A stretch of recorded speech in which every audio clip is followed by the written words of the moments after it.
Good morning, audience. Welcome to the Sense of Things, and Ron and Jeff here for another week of all kinds of craziness in the markets on the good side. Definitely some really good earnings, and probably we'll report on that a little bit more next week after we get through this final week of July.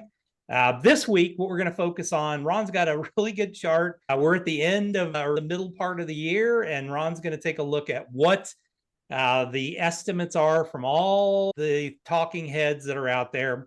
I've got a little bit. We saw personal consumption today, PCE, which is one of the Fed's things that they use. We just heard from the Fed yesterday. No interest rate changes. We'll talk a little bit about that. And we saw a little bit of dissent in the Fed. And I went back and looked at history to see what the history of dissent is in the Fed. So stay tuned. We'll be right back in just a second.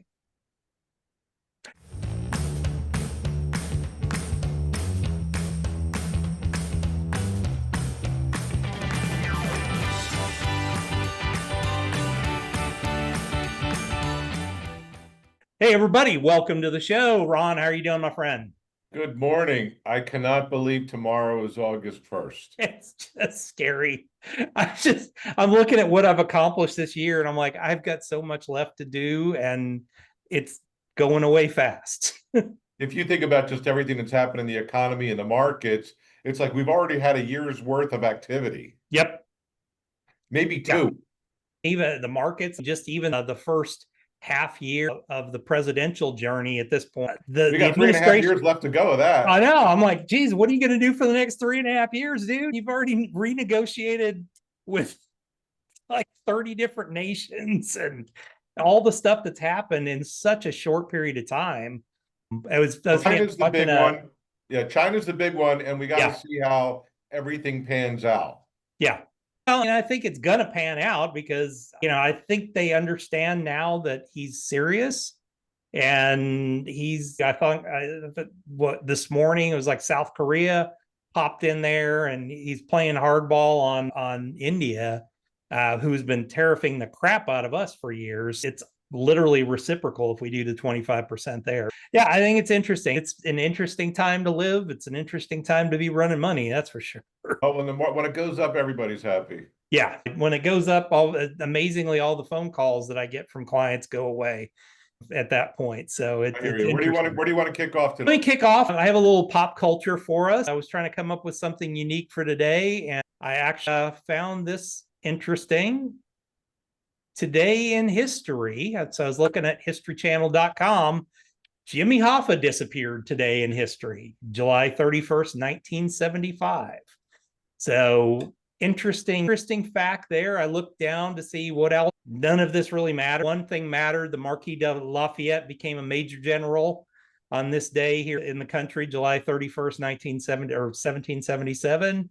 Not much else. Just some weird little stuff, airplanes crashing and all that. But Jimmy Hoffa disappeared this day. And apparently, the funny thing about the Jimmy Hoffa is I was always a mob aficionado guy. I loved watching everything on the mob.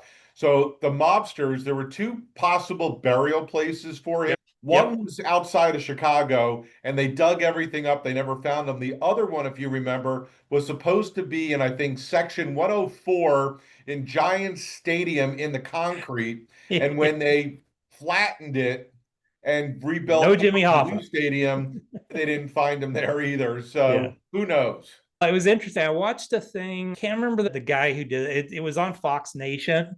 It was one of their specials. And this one reporter, he's been on this case for years. And he made friends with a lot of the old mobsters.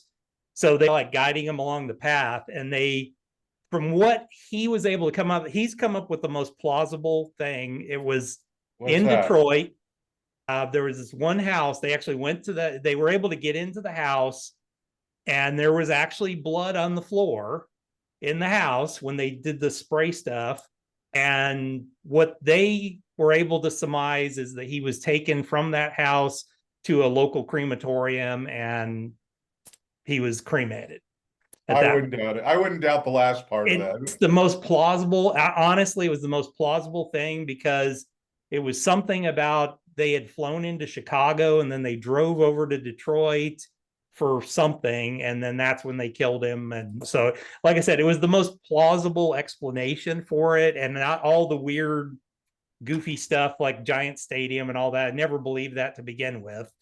And then there was one that was like they dumped him in a trash yard or something like that outside of Newark or something. Whatever it is, he's dead. He's gone. Wasn't necessarily a very good person. Taking a look, the big thing today, of course, the media flipped out because, oh my God, PCE is going up. No, not necessarily. If you actually look at the real numbers, not the BS numbers that a lot of the media is reporting, here's the deal. PCE month over month, the consensus was 0.3, and between 0.1 and 0.3, it came in at 0.3, so nothing extraordinary there. The big number that media is flipping out about is, oh, the year over year, 2.7 consensus. Well, it came in at 2.4, and I have not seen one single media outlet report this correctly yet today. Every one of them is reporting some weird like 2.7 number, and it actually came in at 2.4. So that's not, once again, I distrust most of the media at this point because they don't really do the research. Oh, it's not the media, it's the stupid economists that are always wrong. That's the other part too. Yeah, it's a combination of, when you look at the actual BEA website, now this is actualbea.gov. Here's where those numbers fall for the year. Here's where we started in January. Here's where we are month over month here. It's going down. So don't listen to the military or don't listen to the media. Listen to the military. They know what they're talking about. But don't listen to the media because they obviously have an agenda and they don't really want to report the real actual stuff. This is an interesting one for me. They've been talking about, oh, we're starting to see growth in the economy and all that. Here's an interesting thing. Here's the JOLTS report. And I really wanted to show this because, of course, it peaked a few years back. We saw just absolute massive growth in job openings after the pandemic. A lot of that is because we were paying people to sit at home on their butts and you couldn't hire anybody. But that number has gone down. And if you're a chartist like I am, if you were to draw a line across here, we've broken through that line of growth in the jobs a few months back. And I don't know if we're going to see that go up. And I talked to a lot of my folks that are recruiters, and getting the companies to commit to job openings right now, part of it, it's been uncertainty. Yes, I know, but it's been on a pretty steady decline, the number of job openings. So there's not new creations. It's just we're kind of consuming the open jobs that are out there. Last but not least, I wanted to just report on the big thing this I heard today was, oh my God, we have dissent from Fed governors and all this. All right, let's look at history once again. Hey, Jeff, make the chart a little bigger. Yeah, let me blow this up a little bit because I think this is an interesting one. It was an interesting one to me to see this. This is actually New York Times. The article is about as bland as you can get, but it's very interesting. So here's the Paul Volcker, coming out of the 70s with massively high inflation. Man, there was a ton of dissent during Volcker. I look back and I'm like, I feel sorry for the guy a little bit because he was basically swimming up against like a waterfall most of the time he was in there. Then we had Greenspan, early Greenspan. We were coming out of the era of high inflation. It had gone down significantly by the end of the 80s. We're on a big bull run there since 83. Yeah, and a really big run, a lot of stability and a lot of dissent in the Fed, talking about, hey, we got to get interest rates down, all that kind of stuff. Then you had the Greenspan era where Greenspan, right around here, this was where Greenspan started saying, hey, we're going to have a massive productivity boost. And that was irrational exuberance in 95. Yeah, irrational exuberance period and all that. Then we roll into 2000. We got a little bit of dissent early on. And then for the last two Fed governors prior to Yellen, Bernanke and Yellen, no dissent at all. So I look at this as, all right, that's just... are they trying to present a united front, or is it just Fed think everybody's thinking exactly the same way? I get a little bit of dissent here and there because that means that we've got a little intellectual exercise going on instead of just rubber stamping everything. that goes Yeah, through. but that'll also, I don't think a lot of people, and I'm going to get it a little slightly wrong. I don't think people really understand how the Fed works. It's Yeah. a committee decision, not a Yep. chairperson position. I Yep. think there's 15 to 18 governors Yep. rotating, only 12 vote. Yeah. So it rotates. I don't think Yep. people understand that too, but they're all getting data that nobody else is getting. And people on the board, it is political. You got people on both sides. So the fact that we only get one or two dissenters, or Yeah. rarely ever get dissenters, Yeah. that means we have the right people on the board because they're looking at it. And I understand where the president is, well, all these other countries. The the other countries are not our country. They are not our market. They are not Yeah. our economy. We're very different. They've been hurting. We've been flying. So even if we lowered interest rates, I'm not saying a quarter or a half a point would be horrible, but lowering it 2 or more points and making the economy have rocket fuel behind it, Yeah. maybe I in the mean, short term, but bad in the long term. yeah, and that's basically what we had for, late Greenspan and all of Bernanke and Yellen was just basically rocket fuel in the economy. And that ended up, They you kept it combine low it, too you long. had rocket fuel, and then you combine it with several years of the government pumping just tons of money into the economy. You're going to end up with inflation. It took way the hell longer than I expected it to at that point. But yeah, I mean, once again, I like a little bit of dissent. I like a little bit of, Absolutely. a little bit of, it doesn't have to be the Volcker era. Literally, he had 2 or 3 guys on his side, and the rest of them were against him for most of the 1980s. And it was actually a pretty damn stable time period. We did have a little recession in there, but it was a pretty damn stable time period, even with a lot of dissent. But I don't like no dissent at all. Yes, they all are getting the same information, and it seems like they're thinking that way. But I like ever so often somebody going, you know what? I don't necessarily like that. Here's the difference. When the economy is flying, Yep. you're not going to get much dissent. When Yep. the economy is tanking, you're not going to get much dissent. It's where you're in the middle. What should we do? Increase, Sure. decrease, and then that's really where you should get the intellectual debate. Sure. But you're right. Looking at it for the last 25 years, and there was only 4 instances where there was some type of dissent. Or anybody raised their hand and went, I thought there maybe was this is more. not I really right. thought there might have been more. Yeah, I was shocked. Like I said, I pulled this chart up and I'm like, wow. I mean, once again, I don't want to see this because that's just chaos, but I don't want to see this either. I think it's healthy to see maybe a little bit of this. You looked at, okay, we were in a recession at this time period, and then coming out of that recession, you had a lot of these guys going, hey, it's time. We need to kick this in gear a little bit and reduce interest rates so we can get the economy going again. Yeah, I agree. But It's a yeah, good like I chart. said, this whole Fed speak, everybody thinks the same way. All their economists think the same way. I'm sorry, I need a little bit of somebody raising their hand. I So agree. It's a good chart. you have some updates on our friends in the Yeah. economy world.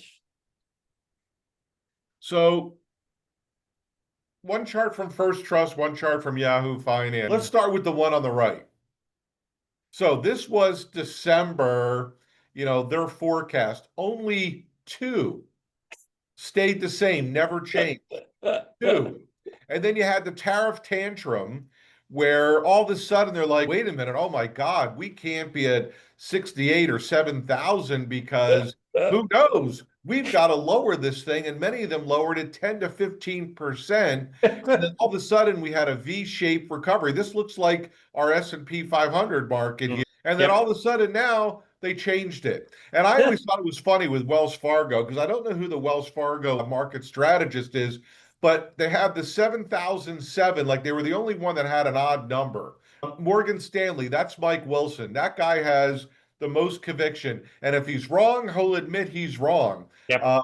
But all these other ones, give me a break. Now, what I'm waiting for are these two here to come up because they're right now almost 1,100 points less than the S&P. The green line is where we are right now, 6,400 and change. This is sad and pathetic. Yeah. Oppenheimer always changes. That market strategist, John Stoltz, he always changes.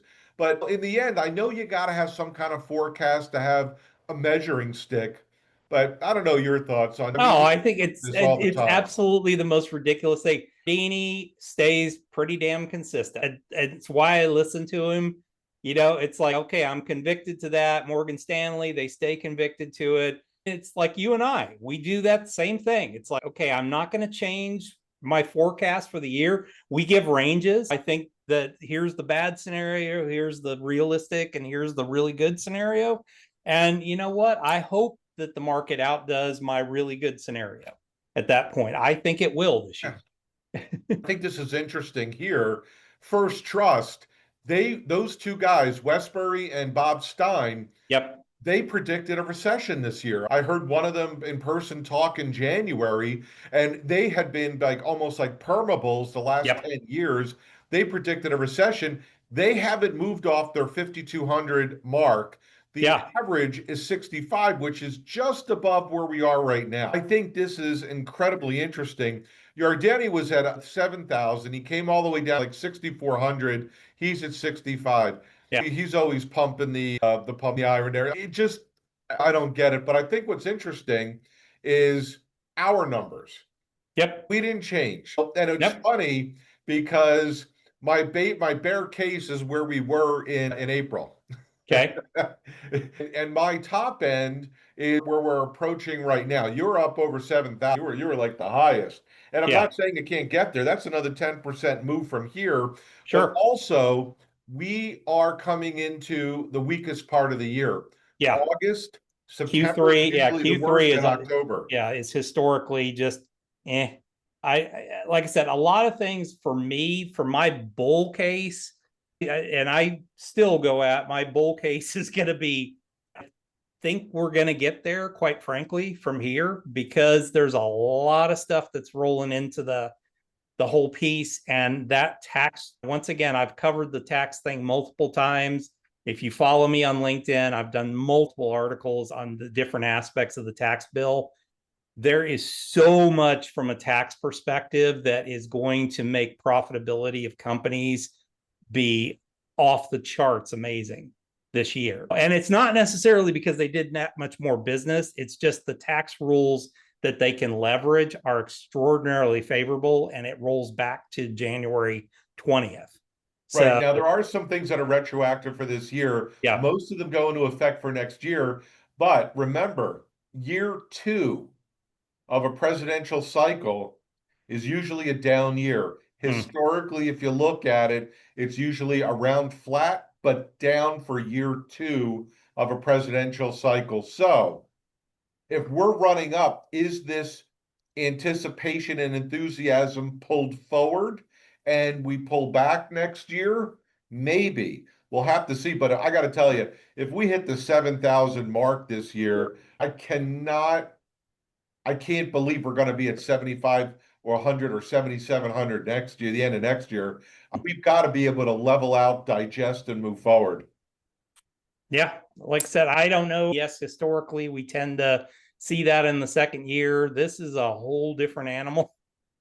It's like, I don't care if you're a Trump fan or not. This is a whole different animal as far as the speed of movement within this, and so many interesting things I think that are happening. It is very likely that within the next 2 years, we're going to go from the absolute worst, basically air control system, to the most innovative air control system. How does that affect everything? It's just so many different things that are going on from all these different angles that I hope it all works out. I hope it doesn't burn out somewhere in there.